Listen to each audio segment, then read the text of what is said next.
Vamos voltar os nossos olhos de onde nós paramos na semana passada para agora o capítulo 3 do livro de Ruth. Temos uma proposta de considerar todo esse livro nas mensagens. Estamos aqui na penúltima mensagem e agora vamos voltar os nossos olhos para o capítulo 3 deste livro. Livro de Ruth, no capítulo 3.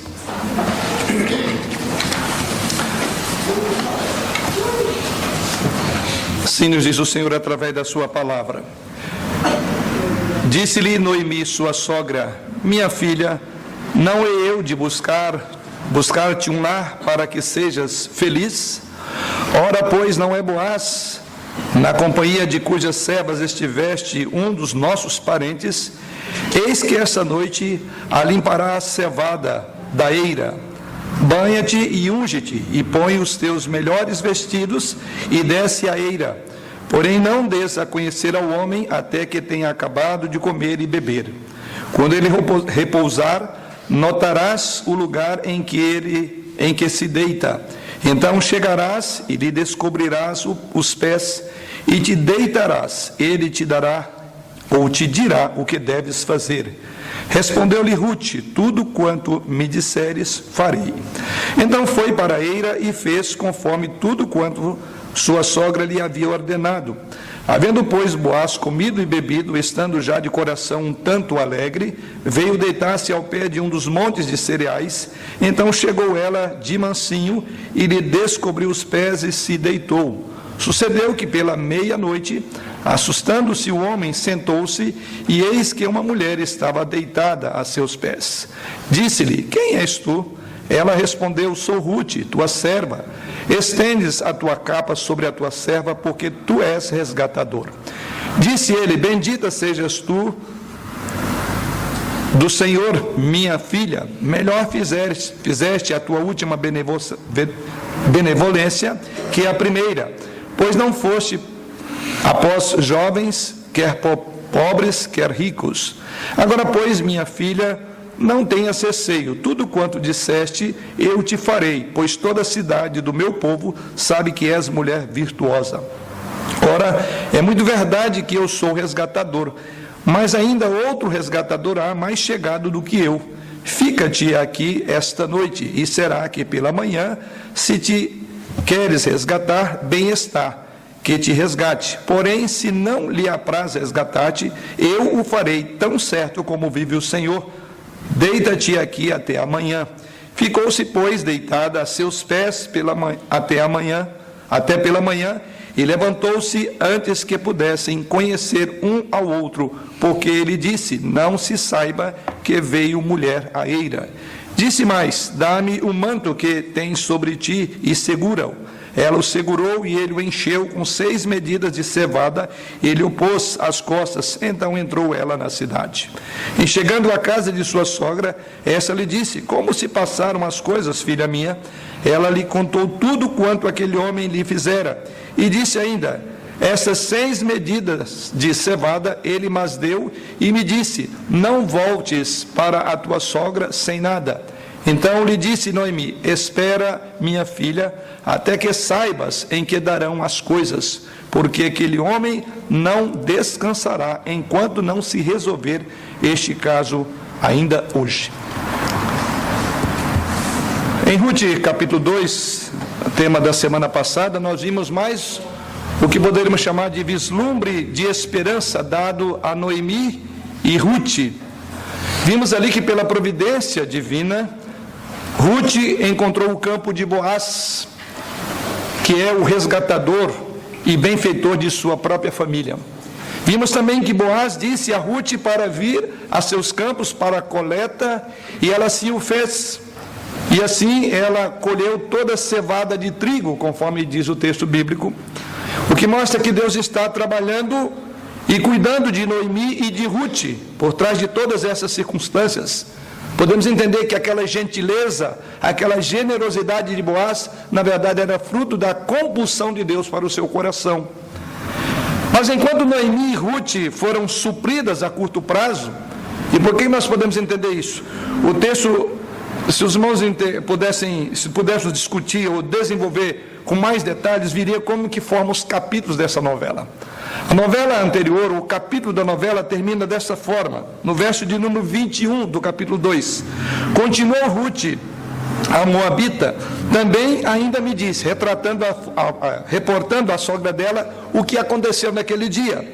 Com os meus servos ficarás até que acabem toda a cega que tenho. E no verso de número 23, ainda do mesmo capítulo, diz: assim passou ela, a companhia das servas de Boaz, para colher até que a cega de cevada do trigo se acabou e ficou com a sua sogra. O texto termina dizendo que até que a cega de colheita ficou ou acabou, e assim ela permaneceu com a sua sogra. E aí vem a pergunta: o que vem depois? Mais uma vez, a colocação: o melhor ainda está por vir.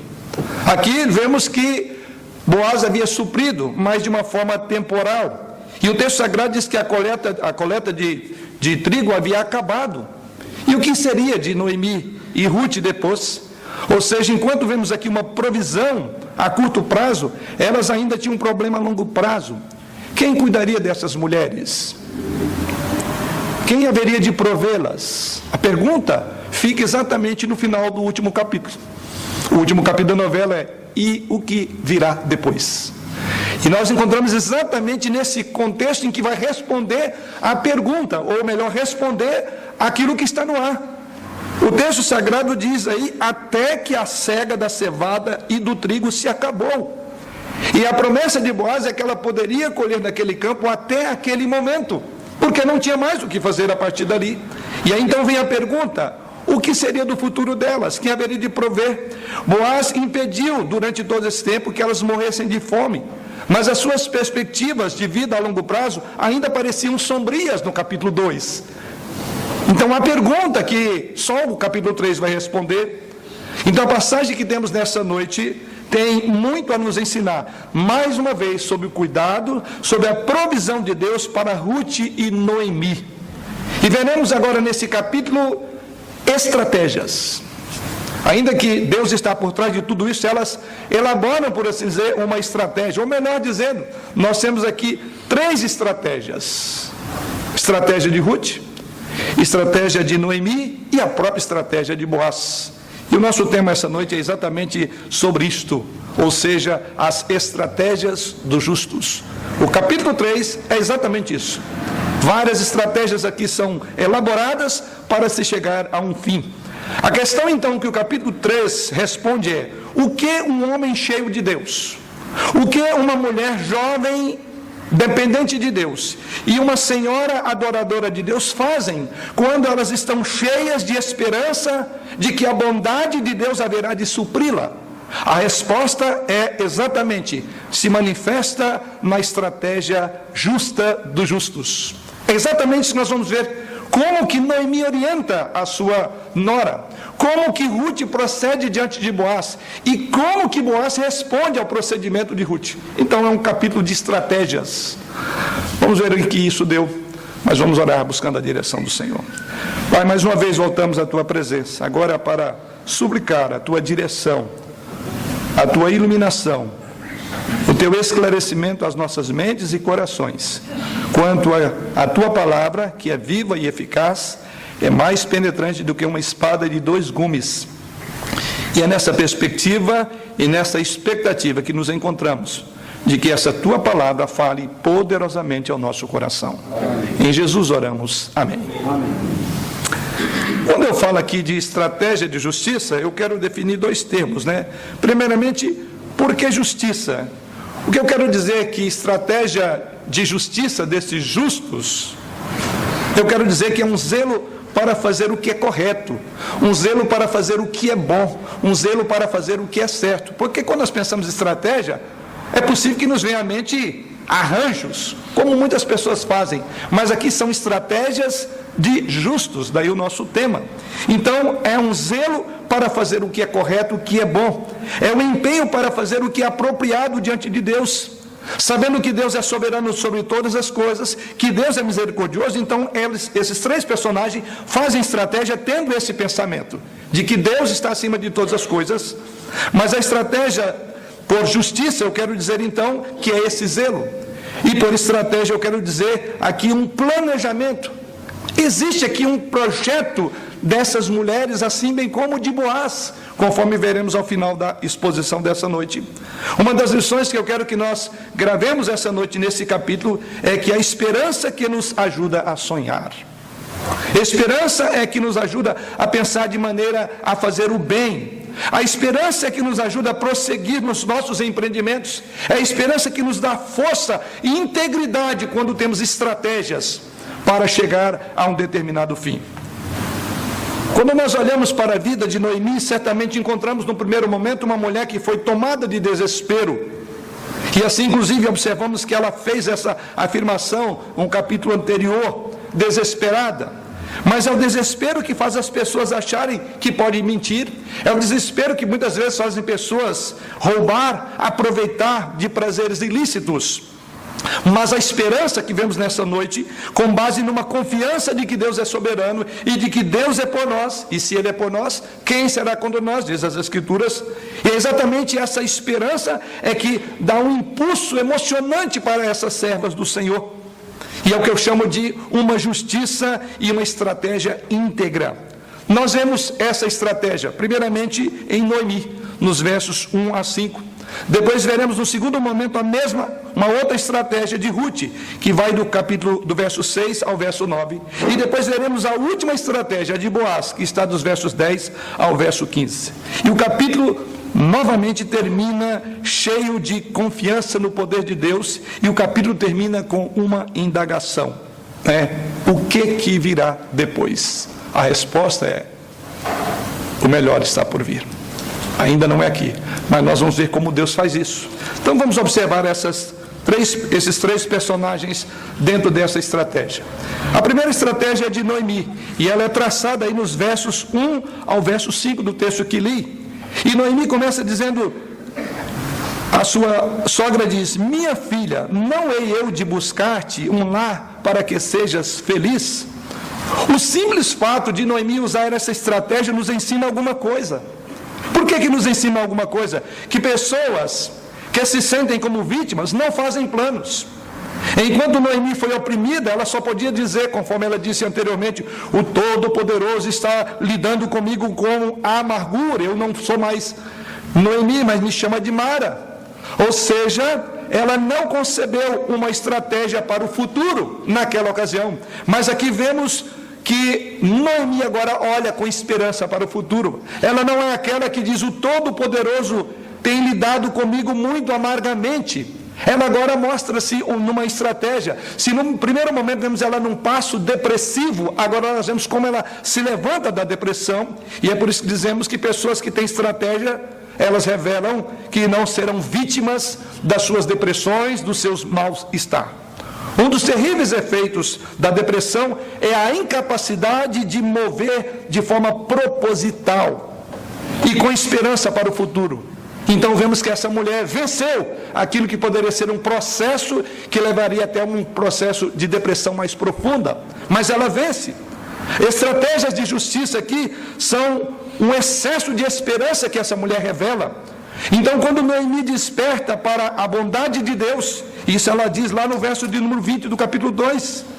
Embora ela sentiu como aquela que estava longe do Senhor, desprezada pelo Senhor, no final do capítulo 2, no verso 20, ela diz: então Noemi disse à sua nora: bendito seja ele do Senhor, que ainda não tem deixado a sua benevolência, nem para com os vivos, nem para com os mortos. Aqui então há esperança. Então a esperança de Noemi revela-se no texto a partir do capítulo 2, verso 20. E essa esperança agora é concretizada quando ela diz: então vamos planejar. E aqui eu tenho uma estratégia para nós lidarmos com essa questão. E ela começa dizendo que não haveria ela de buscar um lar para que Ruth fosse uma mulher feliz. Noemi tomou então a iniciativa nesses primeiros 5 versículos, a iniciativa de encontrar um marido para Ruth. Essa era a preocupação de Noemi, mas a estratégia dela é um tanto quanto estranha, conforme veremos nos versos seguintes. Ela diz no verso 2 que Boaz era um parente, conforme vemos aí, e portanto, segundo ela, ele é o candidato mais provável a ser o marido de Ruth. Dessa forma, o nome da família, a herança familiar sobreviveria, de acordo com o costume dos judeus. E ela estava dizendo isso para sua nora. Então, Noemi tem um objetivo claro: ganhar para Ruth um marido piedoso, um futuro seguro, preservar a linhagem familiar. E então ela traça a seguinte estratégia. Primeiro, veja o que ela diz na sequência. Verso de número 3: banha-te e unge-te, e põe os teus melhores vestidos, e desce a eira. Porém, não te des a conhecer ao homem, até que tenha acabado de comer e beber. Como eu disse, uma estratégia um tanto quanto estranha. Embora no contexto em que esse texto foi escrito, ou em que os fatos aconteceram, podemos compreender. A primeira coisa, ela disse para lavar e ungir-se. O que significa isto no contexto da época? Isso provavelmente é mais do que apenas dizer para ficar bonita, ou ficar produzida para conquistar o marido. É bem provável que Ruth ainda estivesse usando roupas de viúva, porque ela lamentou a perda do marido. Isso daria alguma explicação porque Boaz não indagou até aqui a Ruth sobre com relação ao casamento dela. Então, provavelmente esse é o aspecto quando ela diz: banha e troca, põe uma roupa bonita. Além disso, lembre-se que quando os maridos de Ruth e Orfa morreram, e quando Noemi retorna de Israel, isto é mais provável que logo quando chegou ela ainda estava com os ares de viuvez, que foi para o campo de Boaz para colher. Então a primeira coisa que ela quer dizer é que tira o seu luto, prepare-se para um novo relacionamento, minha filha. Mas, em segundo lugar, Ruth deveria também revelar-se a Boaz, e é isso que ele diz. Ela diz no final do verso de número 3: porém, não te des a conhecer ao homem, até que tenha acabado de comer e beber.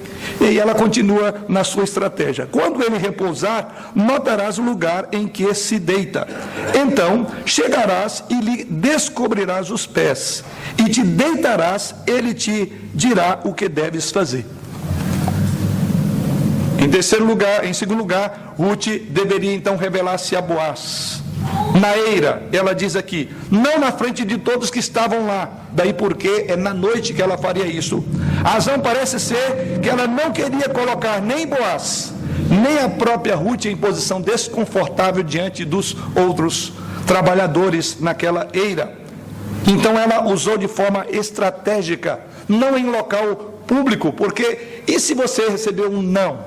E como que vai ficar se porventura Boaz for colocado diante dessa situação e diante dos seus funcionários? Então ela diz, à noite, e você fará isso. Em terceiro lugar, vemos no próprio texto, como é que isso seria feito? Ela deveria descobrir os pés de Boaz e deitar-se aos pés dele. Muitos escritores tentam sexualizar essa ação, mas não há nada nessas palavras, na língua original em hebraico, que dê tal ideia ou conotação. Porque existem outras palavras na língua do judeu, no hebraico, que são usadas para expressar intenção sexual. Isso não encontramos no texto na língua original. Não há imagem mais bonita e mais romântica do que o que Ruth está fazendo aqui. E nós vamos compreender isso. E é por isso que ela diz, Ruth, você vai descobrir os pés e vai deitar-se ao lado dos seus pés. Por que isso? Era mais comum dormir com um manto de cobertor à noite. Lembre-se, inclusive, à luz das Escrituras, de que é por isso que Deus ordenou que uma pessoa que pagasse o manto, ou que pegasse o manto de outra, como pagamento de uma dívida, o texto sagrado orienta em que elas deveriam devolver o manto a essa pessoa durante a noite, para que ela pudesse se aquecer e dormir. Então era um penhor, mas à noite tinha que ser entregue. Era cuidado de Deus, porque ao remover o manto, Boaz, ao remover o manto dos pés de Boaz, o ar frio da noite haveria de acordá-lo, de chamar a atenção. Mas há muito mais, porque Ruth deveria deitar ao lado dos seus pés também, não apenas tirar o manto, o que seria uma maneira de despertá-lo do sono. Há aqui uma oportunidade simbólica também no contexto judaico de estar dizendo, eu quero casar com você. Qual era era o motivo de Noemi? Essa é a estratégia de Noemi. A pergunta é: dará certo ou não? Será? O que Ruth vai fazer?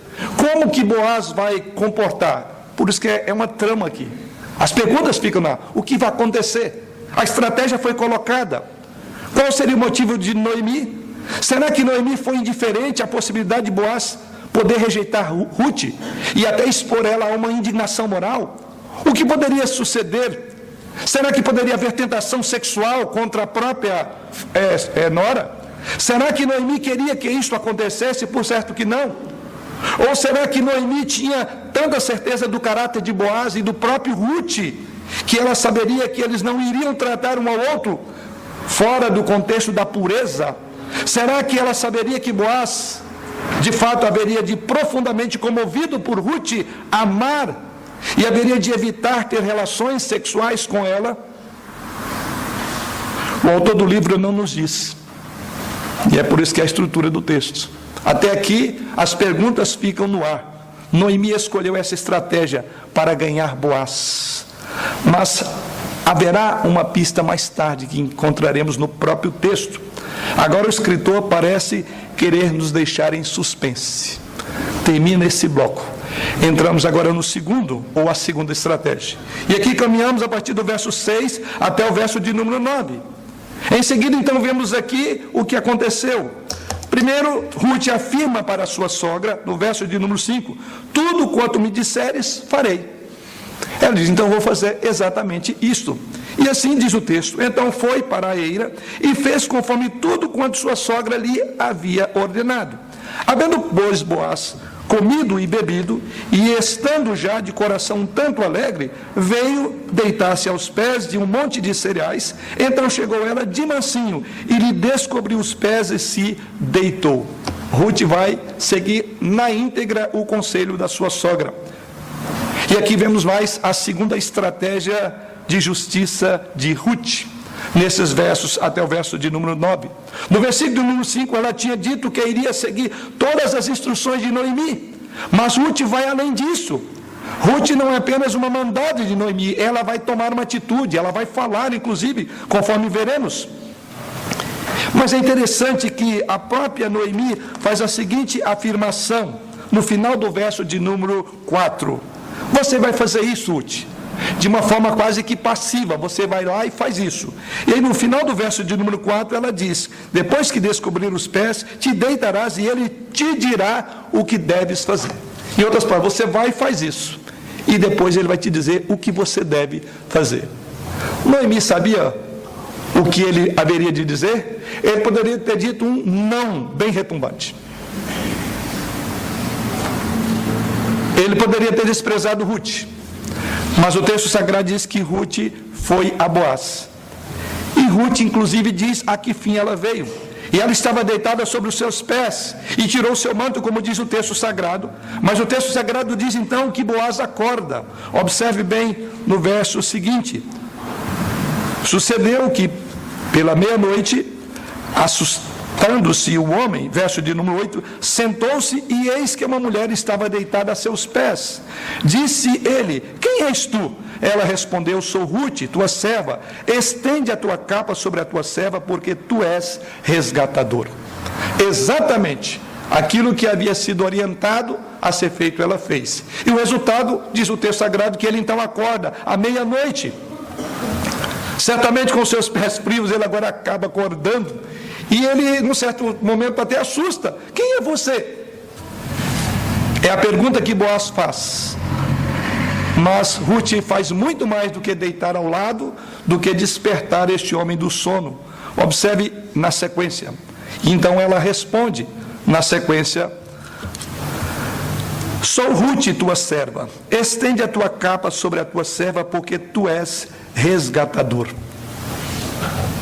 Observe que no verso 5, Noemi, ou no verso 4, Noemi disse, você faça isso e ele te dirá o que fazer. Mas no texto sagrado vemos que Ruth, ela responde, porque ele pergunta quem era ela. E ela então responde, exatamente de forma espontânea, sou Ruth, tua serva, estende pois a tua capa sobre a tua serva, porque tu és resgatador. Ruth não era uma mera comandada da sua sogra, Noemi. Ela foi voluntariamente e ela agora toma a iniciativa e deixa claro para Boaz qual era o propósito dela. Quando ela diz, tu és resgatador, e aqui eu quero agora trabalhar um pouco esse contexto, literalmente significa, você é o único que pode redimir a nossa herança, o nosso nome de família. Quero que você preencha esse papel para mim. Eu quero para ser a sua esposa. É a ideia que está na expressão, tu és resgatador. Lembra aquela palavra bela de Ruth, no versículo 16, lá do capítulo 1? Que eu sei que depois que preguei esse sermão, alguns irmãos ficaram tristes, porque cantaram tanto este hino, onde quer que tu fores, irei eu, e etc. Não precisa ficar triste assim, irmãos. Não há tão mal nisso, mas o fato é que essa é uma palavra da sogra para a nora, não é do esposo para a esposa, nem vice-versa, como se costuma cantar em casamentos. E é interessante o que ela diz lá, é que ela faria exatamente isso. Aonde quer que fosse. Observe Ruth levando a cabo aquilo que ela prometera lá no versículo 16 do capítulo 1. Ela diz, eu quero que você cuide da minha família. Ruth não está preocupada consigo propriamente dito. Ela não é um interesse pessoal particular dela, mas ela coloca a palavra resgatador, que significa exatamente isso. Eu quero que você resgate, eu quero que você cuide da nossa família. Ela está falando aqui pela própria sogra. Ela está com a sogra na mente também, porque era resgatador da família, e não de Ruth só, propriamente dito. E é curioso como que o capítulo começa dizendo que a sua sogra, Noemi, estava interessada em arrumar um lar feliz para ela. É maravilhoso esse amor entre nora e sogra. A sogra está preocupada em um casamento para a sua nora. A nora, quando está diante dessa possibilidade, ela está preocupada com a nora, ela está preocupada com a família, ela está preocupada com o resgatador. Daí porque ela coloca exatamente nesses termos. E é exatamente isso que nós enxergamos no texto sagrado. Noemi, ou Ruth, está preocupada com a sua sogra acima de tudo. Então ela diz diretamente, estende a tua capa sobre mim. Esse é um ponto curioso no texto, né? Ela respondeu, sou Ruth, tua serva, estende a tua capa sobre mim. Então Ruth é proativa. Ela diz, eu quero que você preencha o papel de cuidar da nossa família, de restaurar o nome e a herança da nossa família. Então ela diz diretamente, então estende a capa sobre mim. Agora, o que Boaz entende com esta oferta? Ou o que ele poderia entender dessa proposta de Ruth? Seria ter relações sexuais com Ruth, ou algo mais sutil e profundo? Como é que ele haveria de olhar para Ruth, o caráter dessa mulher, com esse tipo de proposta? É bom lembrar, irmãos, que a fornicação era errada tanto no Antigo quanto no Novo Testamento. Em Levítico é muito claro sobre a prática da fornicação, que é o sexo fora do casamento, ou o sexo na juventude, em solteiros. Está lá em Levítico 19, verso 29, Deuteronômio 21, Mateus capítulo 15. Então, sempre foi e será um pecado grave diante de Deus. Mas então o que quer dizer aqui? Não era nada de prática de fornicação. Ela não estava com uma proposta de que aquele homem tivesse relações com ela. É uma maneira de segurar o marido. O que lamentavelmente muitos na juventude acabam usando disso como se fosse para segurar. Não segura. Você tem que entender que a sua estratégia para alcançar um maridão ou uma esposa tem que ser santa. Aqui nós vemos isso. Aqui é um grande ensino. Ruth não se entregou aos desejos da carne, e muito menos Boaz. Mas o que então significa estende a tua capa sobre mim? Há duas coisas que revelam no caráter de Ruth com essa expressão, que sugerem algo muito mais sutil e profundo que está acontecendo aqui quando ela usa a palavra joga a sua capa ou estende a sua capa sobre mim. A primeira delas é que o único lugar onde podemos encontrar em todo o Velho Testamento essa frase está lá em Ezequiel, capítulo 16, verso 8. Só 2 lugares na Bíblia que ocorre essa expressão. Então vamos ao texto de Ezequiel, capítulo 16, verso 8, que nós vamos ter um entendimento do que Ruth estava querendo dizer com estende a tua capa ou joga a tua capa sobre mim. E o que diz lá no texto de Ezequiel, capítulo 18, ali Deus está falando, e Deus está aqui descrevendo Israel como uma jovem que ele tomou como sua esposa, E olha que coisa maravilhosa. E lá no texto de Ezequiel, capítulo 16, verso 8, lemos o seguinte: passando eu por junto de ti, vi-te, e eis que o teu tempo era tempo de amores. Estendi sobre ti as abas do meu manto e cobri a tua nudez. Dei-te juramento e entrei em aliança contigo, diz o Senhor Deus, e passaste a ser minha. Se isso é uma indicação do que Ruth queria de Boaz, então o pedido de Ruth vai muito mais além do que uma ideia de relação sexual. Ela estava dizendo de fato: eu gostaria de ser a única a quem você jura fielmente e com quem faz uma aliança de matrimônio. É isso que Ruth está dizendo, tomando como base o próprio texto de Ezequiel. Foi assim que Deus desposou a nação de Israel. Foi assim que Deus entrou em aliança de fidelidade com a nação de Israel. E é o único lugar nas Escrituras, fora o texto que estamos lendo, onde isto ocorre. Então, por certo, era um princípio essa ideia de jogar as asas, ou jogar o teu manto sobre mim, ou a tua capa, como tem outras versões. Essa é a ideia. É interessante quando Deus fala que essa nação estaria sobre as suas asas. É curioso que o próprio Boaz faz isso. Ele fala que essa mulher veio buscar o conforto sobre as asas do Altíssimo. Veja lá no capítulo 2 do mesmo livro de Ruth, quando ela fala da grande graça que ela estava recebendo, e ela não estava compreendendo por que ele estava sendo tão benevolente em deixá-la colher no seu campo. Então ele usa essa expressão: o Senhor retribua o teu feito, e seja cumprida a tua recompensa do Senhor Deus de Israel, sob cujas asas viestes buscar refúgio. Mais uma vez a palavrinha disso aqui.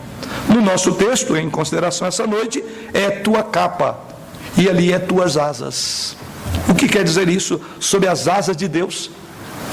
Então, quando Ruth diz, você foi generoso demais, ele diz, você buscou amparo sobre as asas de Deus.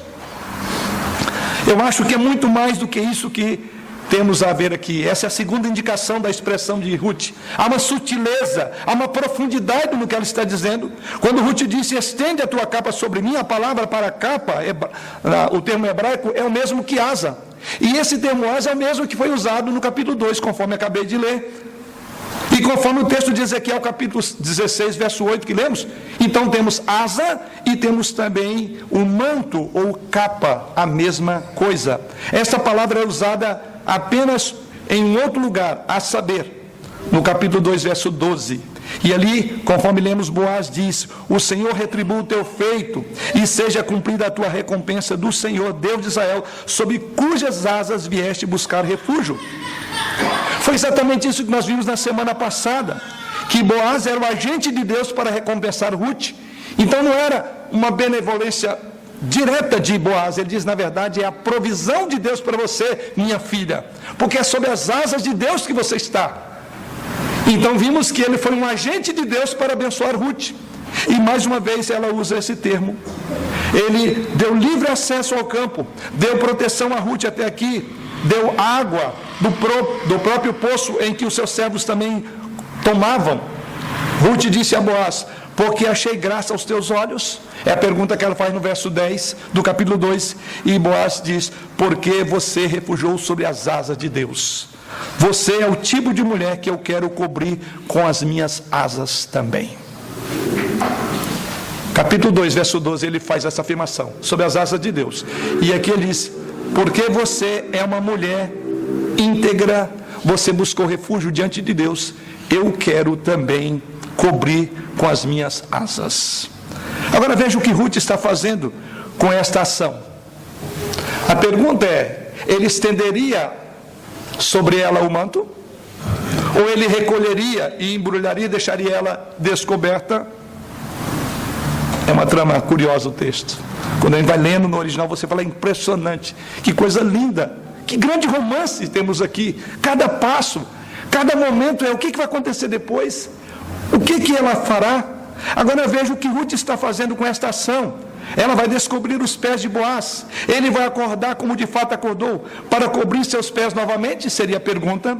Ruth estaria deitada aos pés dele. E o que ele poderia fazer com ela? ele poderia simplesmente cobrir os seus próprios pés e mandá-la embora. Ou ele poderia cobrir também os pés dela, simbolizando: eu quero receber você. Essa é a imagem. E é exatamente isso que acontece. Há um impacto, ele vai prover para Ruth.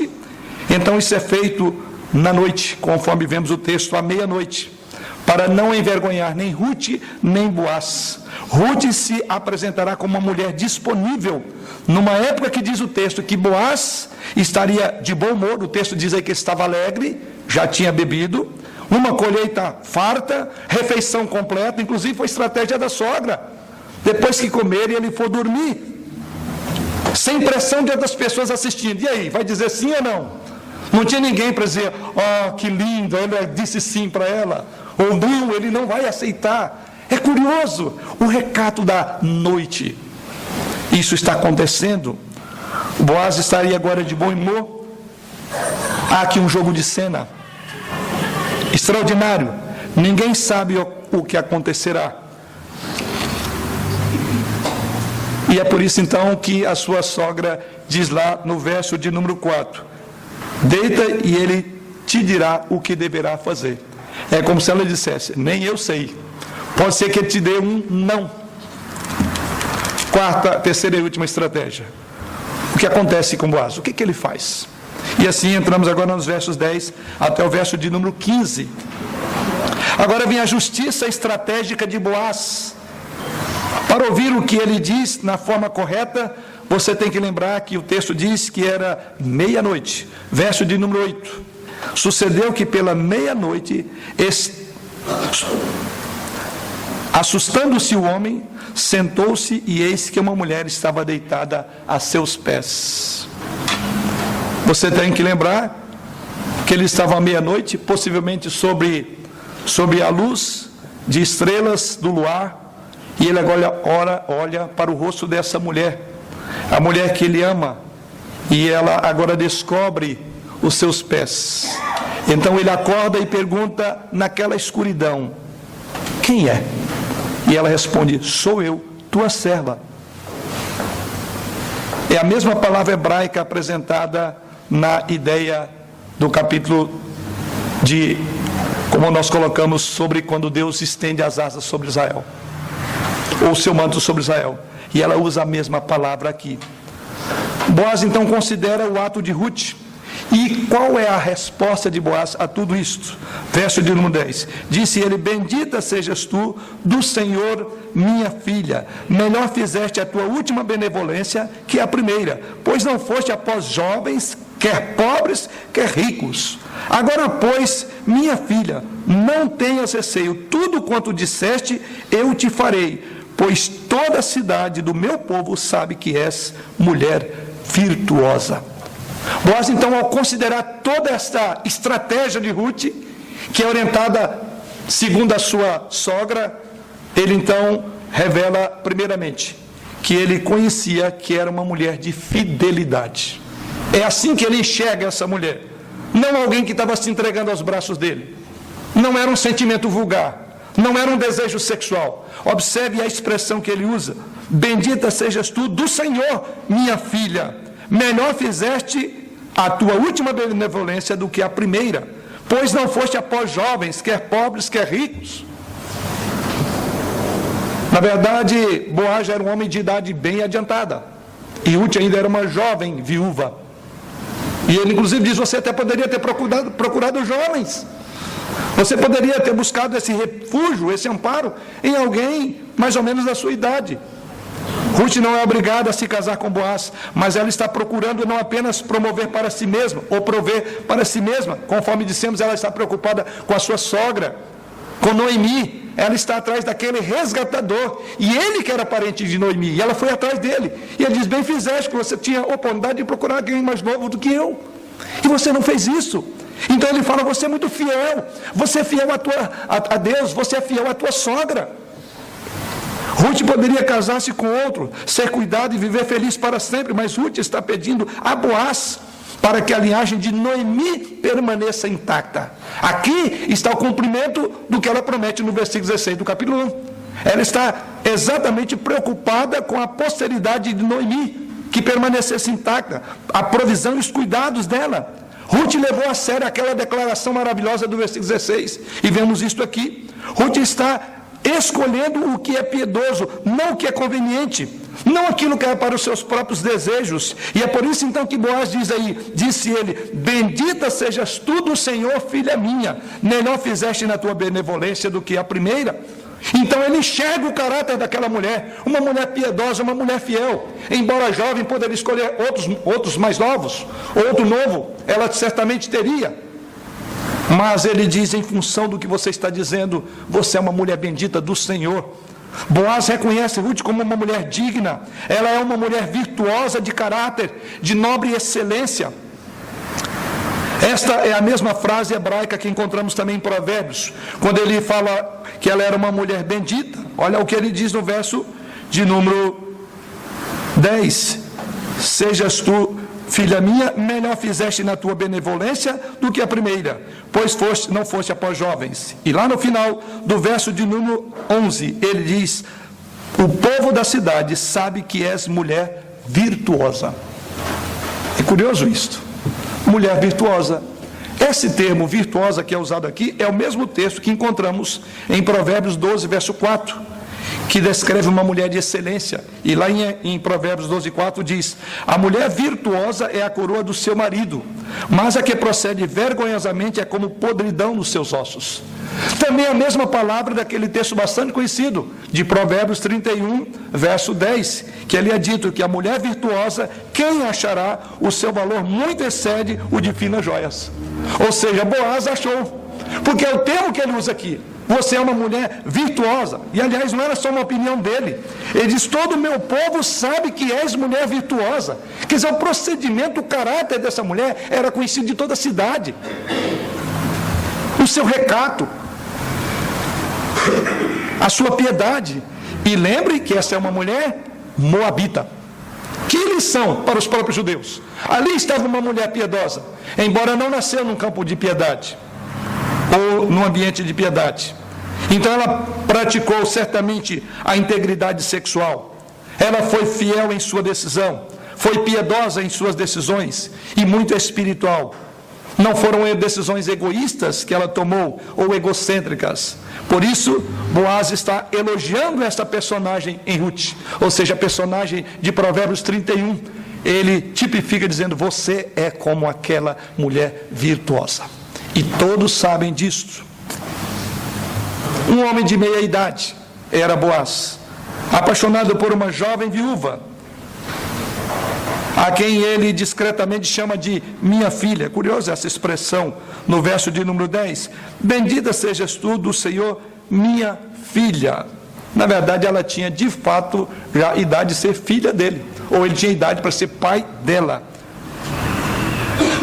Ele estava incerto se o coração dela pousaria ali. É bem verdade que ele disse que ela não procurou jovens. Então ele estava de alguma forma dizendo um sim para ela. E por outro lado vemos uma jovem viúva que lê gradualmente as intenções do coração desse homem.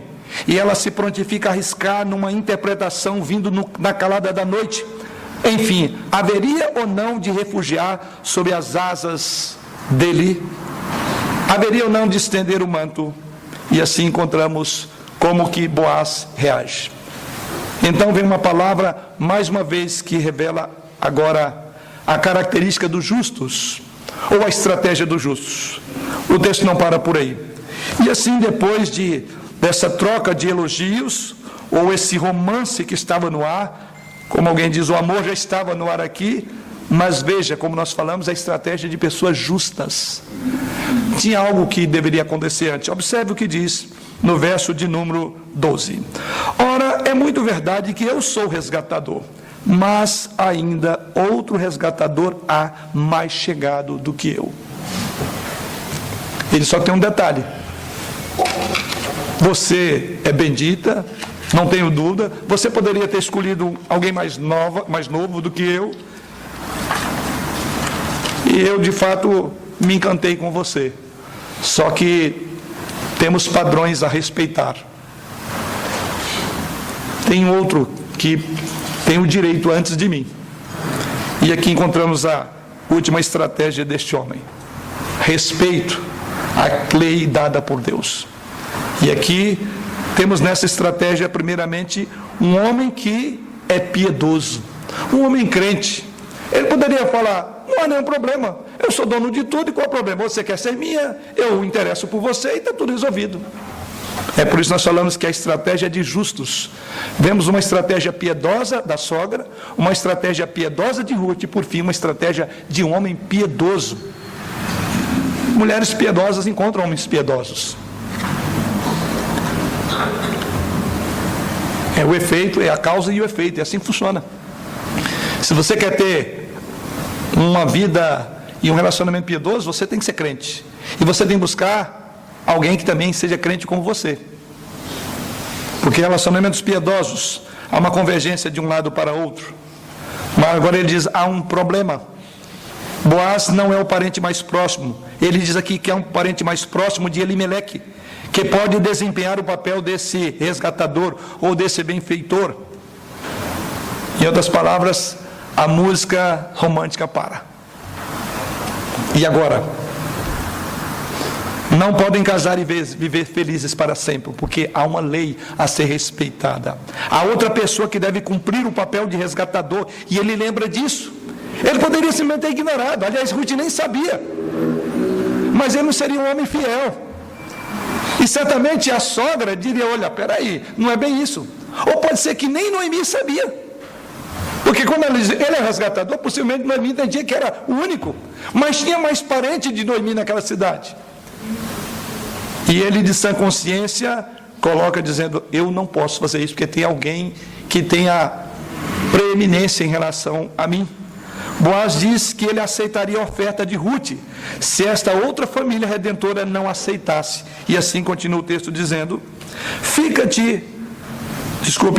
verso 13: fica-te aqui esta noite, e será que pela manhã, se ele te quiser resgatar, bem está, que te resgate. Porém, se não lhe apraz resgatar-te, eu farei tão certo como vive o Senhor. Deita-te aqui até amanhã. O que ele está dizendo: eu estou pronto. Porém, eu respeito as leis de Deus. Tanto quando você sou um homem de piedade. Sou crente, eu tenho compromisso. Não vou ultrapassar os limites das leis de Deus. Ainda que nós amemos um ao outro. A declaração estava clara. Mas ele diz: não basta isso. Eu tenho que ter a aprovação da sogra, eu tenho que ter a aprovação da minha futura esposa, mas eu tenho que ter a aprovação de Deus. E Deus não aprova isso, então faça assim, como diz ele. E observe que a expressão que ele usa aqui é de que ele estava muito convicto. Ele diz: olha, se essa pessoa não quiser você, tão certo como vive o Senhor, é um juramento que ele faz, tão certo como vive o Senhor, eu farei isto.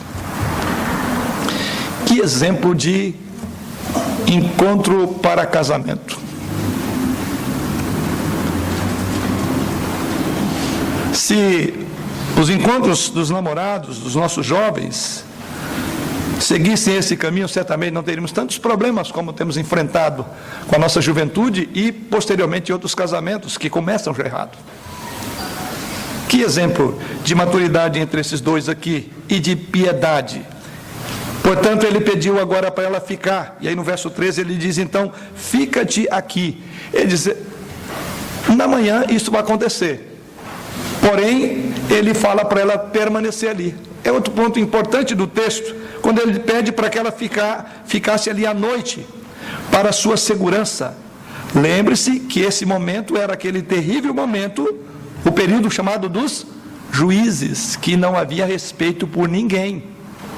Cada um fazia o que dava na sua cabeça, lembra? Não podemos fugir disso. Era muito perigoso. Então ele diz: fica aqui pela noite, porque aqui é um local seguro, mas vá cedo embora.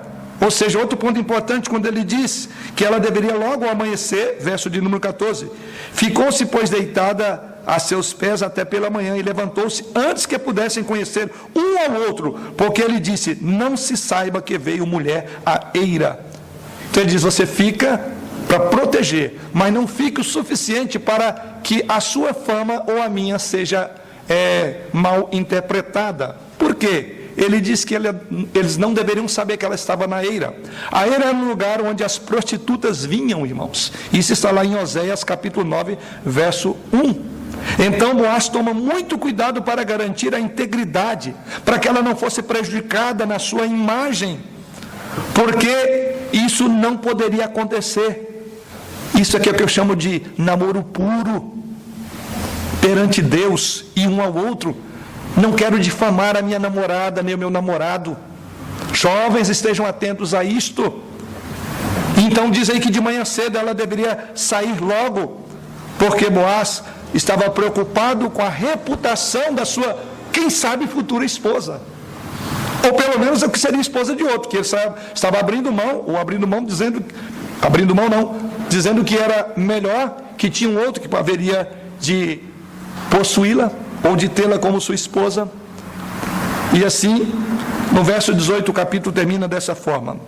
Então lhe disse Noemi, ou seja, isso aconteceu, ela voltou para casa, e o texto sagrado diz que ele então, verso de número 16, despediu-a com a mão cheia, pegou aquele manto com o qual cobriu ele e ela aos seus pés, e esse mesmo manto agora ela usa, diz o texto sagrado, e ele então enche, verso de número 15, dá-me o manto que tens sobre ti e segura-o. Ela o segurou, ele o encheu com 6 medidas de cevada e lhe opôs as costas, então entrou ela na cidade.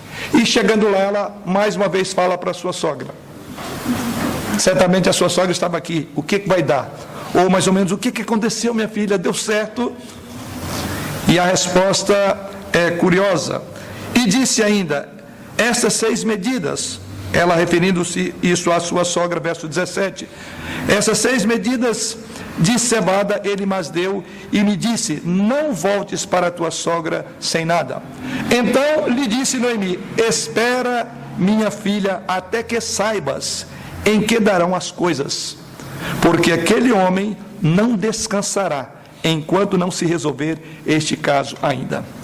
Com isto o capítulo 3 termina no verso 18 com a imaginação. E o que vem depois? Como será este caso? O melhor está por vir. E isso veremos na próxima semana. Como aplicar as verdades dessa noite ao nosso coração?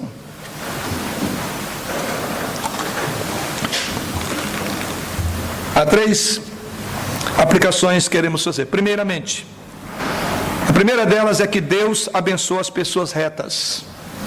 Nós temos que usar nossas estratégias, mas essas estratégias têm que estar subordinadas a um padrão estabelecido por Deus. Como é que você usa as suas estratégias para chegar onde você quer?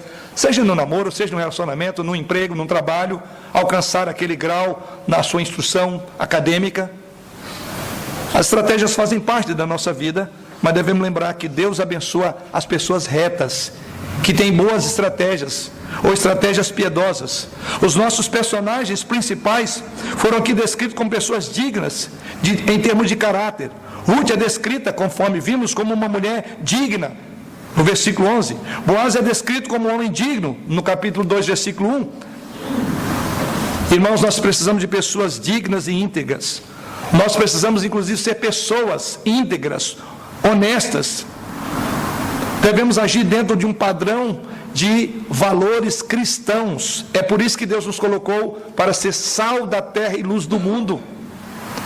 Porque Deus espera que sejamos pessoas dignas, pessoas que sejam como Ruth, como Boaz, como Noemi, pessoas que levem a Deus acima de todas as considerações, que ainda que precisamos de organizar, planejar, fazer e acontecer, não podemos prescindir do princípio de pureza, de fazer o que é certo aos olhos de Deus.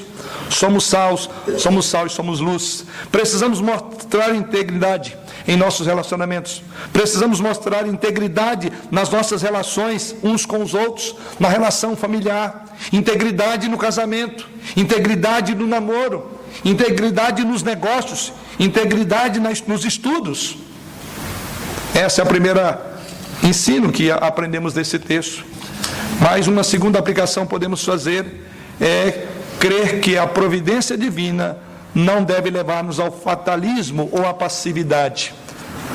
Temos que ter estratégias. O maná não cai mais do céu, até porque não tem sentido. nem as codornizes voam sobre nós. Os reformadores afirmavam que nós devemos fazer tudo como se dependesse de nós e orar como se tudo dependesse de Deus. E esse é o segundo ponto que queremos aplicar aqui. A providência divina não deve levar-nos ao fatalismo. Quer dizer, eu vou orar e esperar que as coisas aconteçam. Isso não é uma visão calvinista, isso não é uma visão reformada. E aqui nós encontramos exatamente essas pessoas se movendo, planejando, com estratégias, porque elas criam. E observe que por trás das estratégias, Boaz diz, não, você vai buscar amparo em Deus. Ruth está procurando a bênção de Deus, ainda que está olhando ali para aquele homem. Ou seja, ela está olhando que por trás de tudo aquilo há uma providência divina. Mas para que essa providência ocorresse, ela teve que ir em busca, teve que ir atrás, teve que sujeitar, teve que arriscar, inclusive, diz o texto sagrado, porque ela poderia ouvir um grande não. Nós devemos preocupar em buscar o reino de Deus em primeiro lugar, como diz o Senhor Jesus Cristo, e trabalhar como se tudo dependesse de nós. Ter fé em Deus para operar as nossas vidas significa não sentarmos na cadeira da acomodação. Noemi não se sentou e esperou em Deus. Ela fez algo por Ruth. Ruth, igualmente, ao ouvir aquilo, não ficou esperando, acomodada, mas Ruth foi. E assim vemos em todos esses personagens um movimento, ainda que compreendendo que a soberania de Deus estava cuidando deles.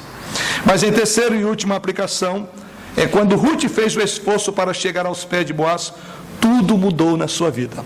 Valeu a pena o esforço, valeu a pena correr o risco. O nosso Boaz celestial, o Senhor Jesus Cristo, pode e fará o mesmo por você, se você chegar aos pés dele essa noite. Você deve possuir a coragem e a determinação de sair da sua acomodação, como fez Ruth. Quantas coisas precisam acontecer na nossa vida, quantas lutas, quantos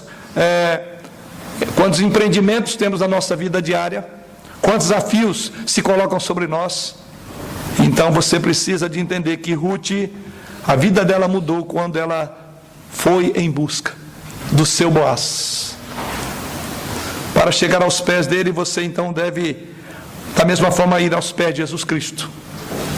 Se você esteve lá, aos pés de Jesus Cristo, e se afastou, eu convido a voltar aos seus pés e descobrir as bênçãos que só podem ser encontradas aos pés do nosso Boaz celestial. Mas se você está aos seus pés agora, nessa noite, então eu convido você a vir diante dele e agradecer por você já estar sobre as asas do Senhor. Mas por fim, se você está lá, você deve orar a Deus para que permaneça aos pés do seu Boaz, confiando de que ele proverá para você tudo aquilo de que você necessita, tudo aquilo que você tem necessidade. Então venha para os pés do Senhor Jesus, o Boaz, o resgatador. Que ele assim nos abençoe. Amém.